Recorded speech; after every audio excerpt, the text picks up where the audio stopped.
I'm in New York City today, down here on Wall Street, not far from the world-famous New York Stock Exchange. At any given day, this area is filled with brokers and bankers, tourists, and everyday New York City folk. In fact, it probably doesn't look much different than back in 1920 when an unknown man pulled up with a horse and buggy right here in this area and detonated a bomb directly in front of the JP Morgan building.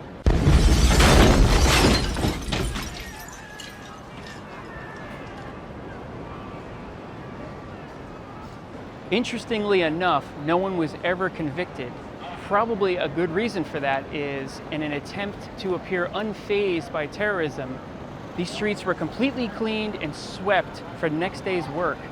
In fact, there's no memorial, there's no plaque, there's no evidence of anything ever happening here at all, except for right here. This is the only evidence from that day that remains. And these are pockmarks from that shrapnel flying through the air and putting huge divots in this wall. Oddly enough, at the time, the JP Morgan company refused to repair these walls to appear unfazed by terrorism. The bomb was believed to have been 100 pounds of dynamite and 500 pounds of cast iron weights. Unfortunately, 38 people were killed and hundreds were injured, not to mention one horse, which was completely obliterated. They actually found his hooves a couple blocks away.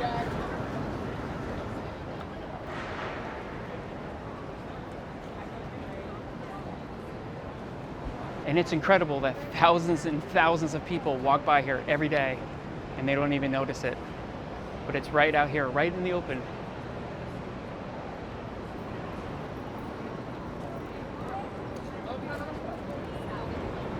Across the street from JP Morgan was this bank, which was also heavily damaged. Pretty much looks the same, except back then, since it was a bank, it had the bars in front of the windows. This was also where they laid the dead bodies when they were trying to figure out who died and how many.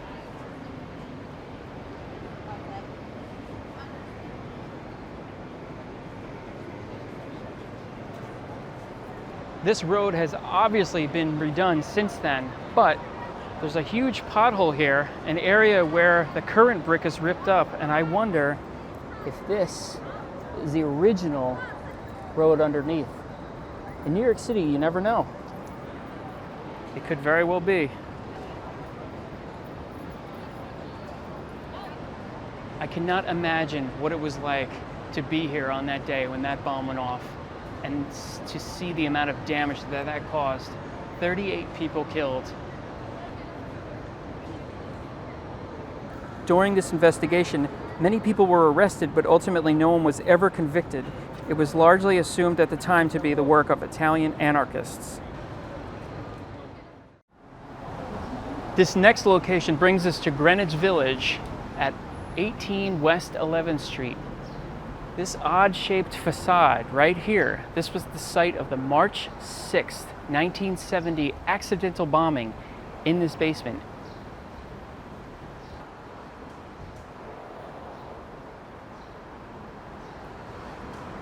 So this house was owned by James Wilkerson, an advertising executive, and while on vacation, I bet he had no idea that his daughter Kathy was going to turn this thing into a bomb factory.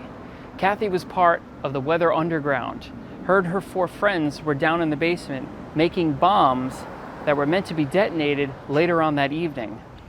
The bombs were believed to have been meant for that evening at a dance for non-commissioned officers at nearby Fort Dix Army Base in New Jersey. So Kathy and her friend were the only survivors out of this explosion, and they managed to escape authorities that day. In fact, they managed to escape authorities for the next 10 years, regardless of being on FBI's most wanted list. Finally, in 1980, she turned herself in and only served 11 months in jail. Pretty crazy. Oddly enough, Dustin Hoffman lived just next door, and the explosion blew a hole in his wall. He was seen leaving his apartment, running down the sidewalk, carrying an expensive painting. This townhouse sat vacant for nearly a decade until it was finally rebuilt. this time with a controversial angular facade much different than the rest of the houses, the only memorial to this now forgotten past. All right, so we have one more place to go to, a beautiful historic tavern that's rich in American history. This place is pretty cool. So this is Fraunces Tavern. It's one of the oldest drinking establishments in New York City. It's so old that in 1783, George Washington bid his farewell to his troops at the end of the Revolutionary War, right in that building. Fast forward almost 200 years later, January 24th, 1975, a Marxist extremist group known as the FALN bombed this building. So at 1:29 p.m. on that day, somebody slipped a bomb inside this doorway into the hallway, detonating it and killing 4 people and injuring 43. You can look at the original photos and see that it's exactly the same as it was in 1975. Even the pediment above the door and the railing above the windows is the same. You can see the photos from that day where they brought out the injured and they brought them around this corner over here, past this building, which at the time was a grocery store, and you can actually see the stone looks exactly the same as it did that day in 1975.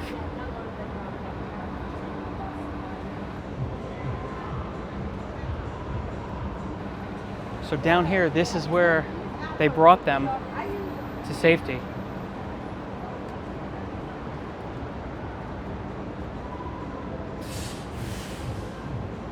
So this is the entrance. So I'm going to take you inside real quick. There's not too much to see in there because everything's been redone and it was 40 years ago, but it's pretty cool inside anyway. A couple things to see.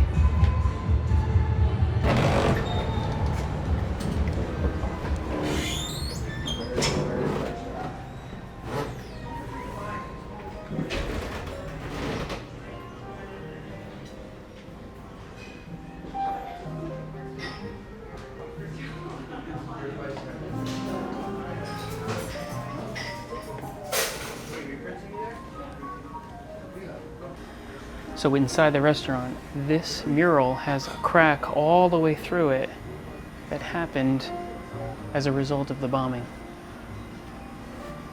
Pretty wild.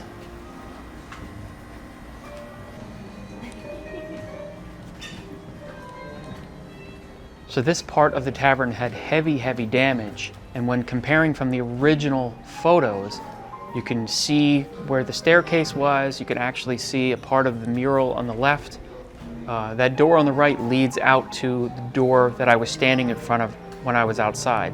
That's actually part of a private residence now, so I could not open that door. I could not get in there to show you the hallway or the staircase. And there was a plaque on the wall in here that talks about the 4 victims and talks about the need for vigilance against those who would inflict terrorist violence on the innocent. So New York City is known more for its modern day attacks, like 9/11. I wanted to show you more of its lesser known attacks that have really been forgotten over time. If you like this video and you like New York City history, check out my friend Jess's website and her Instagram. The links will be down below. She's the one who gave me this idea, and she writes amazing, interesting articles about New York oddities and history. I'm going to continue hanging out in Fraunces Tavern, having a beer. Thanks for watching. See you in the next video.